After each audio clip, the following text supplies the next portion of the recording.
ACI premier প্লাস্টিকের সৌজন্যে এবার জানাবো শ্রীলঙ্কা বাংলাদেশ সিরিজের খবর।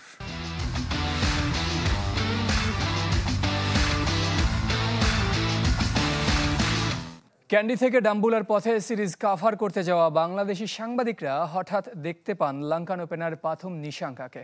টাইগারদের বিপক্ষে পরের ম্যাচে প্রতিদ্বন্দ্বিতা হবে প্রত্যাশা পাথুম নিশাঙ্কার। শ্রীলঙ্কা থেকে রেদওয়ান শোয়েবের রিপোর্ট।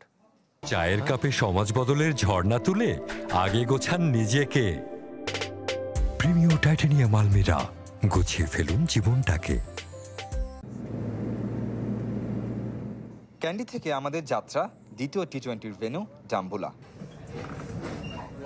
বিশ্বের চতুর্থ নারিকেল রপ্তানিকারক দেশ শ্রীলঙ্কা।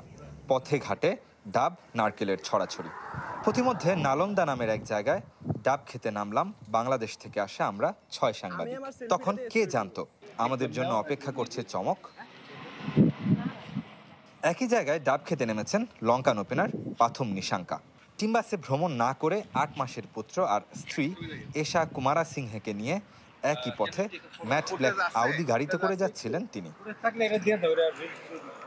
হেলমেট জার্সি ছাড়া শুরুতে চেনাই যায়নি নিশাঙ্কাকে। কাছে আসার পর চিনতে পারলাম শরীরের বিভিন্ন জায়গায় ট্যাটু দেখে। স্থানীয় ডাব বিক্রেতা ইংরেজি না জানায় অগত্যা ডাক পড়ল এই ক্রিকেটারের। লঙ্কান ওপেনার তখন দোভাষীর ভূমিকায়। ক্যামেরার সামনে কথা বলার অনুমতি নেই, তবে আড্ডা জমল বেশ।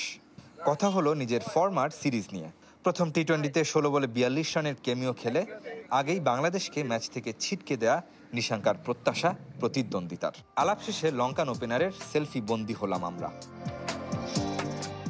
এশা কুমারাসিংহের সাথে 5 বছরের সম্পর্কের সফল পরিণতি ঘটে 2023-এ। সংবাদ মাধ্যমের চোখ এড়িয়ে পারিবারিকভাবে বিয়ের পিঁড়িতে বসেন নিশাঙ্কা জুটি। রেদওয়ান শোয়েব, চ্যানেল 24, ডাম্বুলা, শ্রীলঙ্কা।